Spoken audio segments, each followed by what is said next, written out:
Okay, this is OOC 5 Wednesday. So Jose bought 2.55 pounds of turkey.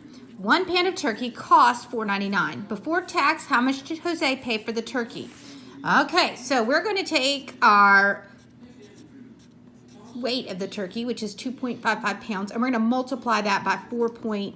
Now, when I multiply decimals, it's really important to remember that you're going to multiply just as you would if this was 255 and 499. You're going to ignore these two decimals, and then you're going to place them back at the end. Starting here, 9 times 5 is 45. I'll put my 5 in this column, bring my 4 up. Now I'll multiply 9 times 5 again, which is 45. 45 plus 4 is 49. So I'm going to put the 9 here, bring up the 4 again. 9 times 2 is 18 plus 4 is 22.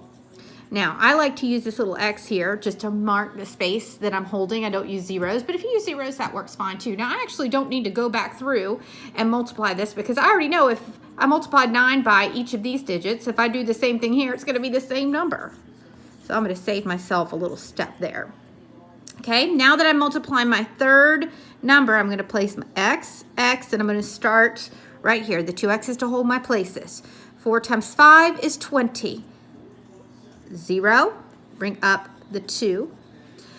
4 times 5 is 20, plus 2 is 22.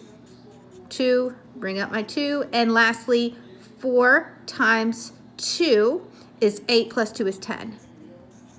Now, I'm just going to add these numbers down. 5 is not added to anything. 9 plus 5 is 4. Bring up my 1.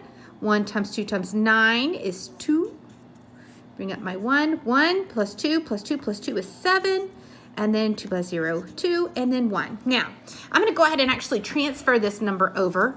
1, 2, 7, 2, 4, 5. And I'm going to go ahead and add in my decimals. So I've got 1, 2, 1, 2. So that's a total of 1, 2, 3, 4. I'm going to start right here, move it over a total of 4 places. 1, 2, 3, 4. Now, in money, I am never going to look at a long digit like this. Sometimes you may see it like that, but honestly, anytime you're just making a general purchase, it's going to always round to the hundredths place. So I'm going to look to the digit next to the hundredths place. That's a 4. 5 or more, let it soar. That's not 5 or more. 4 or less, let it rest. So I need to let this 2 stay. So 1272 is my answer. Now, I always ask myself when I'm doing a problem like this, does this answer make sense? If I'm buying 2.5 pounds or about 2.5 pounds for about $5, is it going to be around $12.72? Yeah, that amount seems pretty reasonable. So if I had a number, for example, like $127, I would know I've done something wrong with my decimal because most people are probably not spending $127 on turkey. Okay, now, Doug has a shelf that's 9 3/4 inches long for storing CDs. Each CD is 3 1/8 inches wide. How many CDs will fit on one shelf? This is clearly a problem for people my age because kids nowadays don't actually buy CDs, but me and others my age, we hold on to our CDs. That was a big deal to have all these CDs. Okay, so what I'm doing is I'm going to take my shelf, which is 9 3/4, and I'm going to split it up. Okay, into how many parts, I don't know, but each of those parts is going to be 3/8. So this problem is telling me that I need to divide. So I'm going to take 9 3/4 and I'm going to divide that by 3/8. The thing is, these mixed numbers, while they're easy to understand the quantity, you got to move them into a different format because they're not good for doing any sort of math operation. So 4, using reverse C, 4 times 9 is 36 plus 3 is going to be 39 over 4. And divided by 3/8. Now notice how I don't skip steps. That's because I am very careful not to make mistakes, and so I don't use keep, change, flip until I've rewritten. Okay, I like to take my time because I like to make sure my work is right. So keep, change, flip. Keep the first fraction, change the sign, and flip the second fraction. Now, in looking at this, I could just multiply 39 times 8 and 4 times 3 and then simplify. I absolutely could do that. But in this case, I can look diagonally. So anytime I'm multiplying two fractions, if I look diagonally, okay, there can be cross buddies here. So I'm going to go ahead and cross cancellation, or use cross cancellation to simplify ahead of time. So 4 and 8 have a common factor of 4. 4 goes into 4 once, 4 goes into 8 twice. 39 and 3 also have a common factor of 3. Now again, I know that because I can look at 39 and I know 3 plus 9. So if I add each individual digit together is 12 and 3 goes into 12. Remember that rule of 3.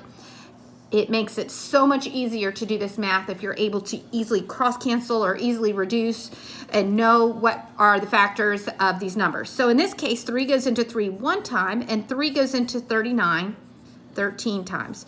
So I have actually simplified so far that all I have to do is just multiply across and I'm going to have my answer 26 over 1 or just 26 CDs.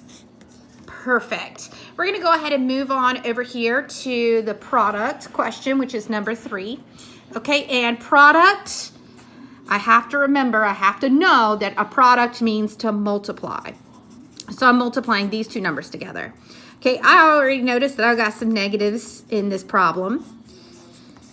So I'm going to go ahead and write them out, but I actually always ignore the negatives and then add them back in at the end. So again, mixed number, can't do much with it using reverse C. 3 times 7 is 21 plus 2 is negative 23 over 3 times negative 3/8. Okay, I'm going to look, see if I have any cross cancellation opportunities because this is multiplication. Okay, 23/8, nothing in common other than 1. Can't do anything there. But 3 and 3 absolutely have a common factor of 3. I'm going to go ahead and multiply across. 23, or a negative 23 times a negative 1 is just going to be a plain 23 over 8. And that answer is perfectly fine like that. If you wanted to put it in the format of 2 and 7/8, certainly fine as well. Again, it's a positive number because I'm multiplying two negatives, and anytime it's the same sign with multiplication and division, we make it positive. Last problem, ooh yay, now we get some decimals that we're dividing. I'm taking 2.8, oh yeah, and they give us negatives. I'm actually going to leave the negative off completely because I think it's just going to make my little house here a little too crowded. But I'm going to remember, I'm going to circle right there and make a note that I've got to remember to add that back. 22.12. Now, I have to make this number into a whole number, okay? So the divisor, I'm going to move this guy over once, and if I move him over once, I just do the same thing on the inside of here, just like an equation. I'm going to add my decimal up here.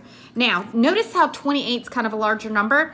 One of the things that I do to help me is I may leave a little space over here so that I don't have too much going on in this problem where I can do what I call like side math, okay? So if I need to work out a little bit of math over here and then add it back into this problem, and I'll show you how to do that. So 28 can't go into 22, so that's just 0. But 28 can go into 221. Now this is what I'm talking about side math. I'm not really sure how many times. So I'm going to take 28, and I'm just going to estimate 8 times, and I'm going to see if that creates a number that will go into 221. 8 times 8 is 64. Bring up my 6. 8 times 2 is 16.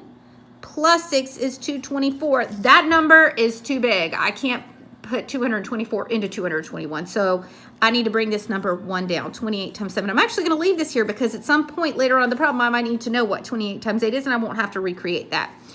Okay, so 28 times 7. 7 times 8 is 56. Bring up my 5. 7 times 2 is 14 plus 5, 196. So again, I do this over here so that I'm not having to erase or redo. And then this way I have these little reference points to use if I need them later on in the long division.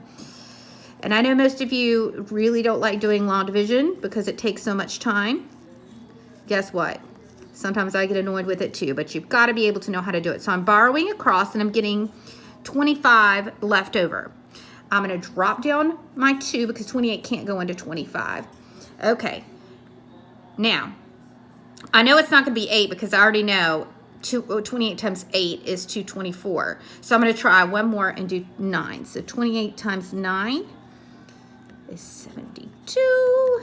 And, oh, guess what? 252, it's going to go in perfectly. And over here, look at what I forgot to do. I forgot to add my 7 up here. So again, the 7 needed to be here for 7 times 28 equals 196. Okay, and that's a really easy way to make a mistake. I almost did it just now.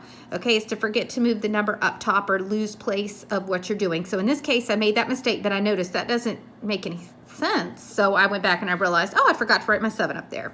So now I multiplied 28 times 9, and 28 times 9 is 252.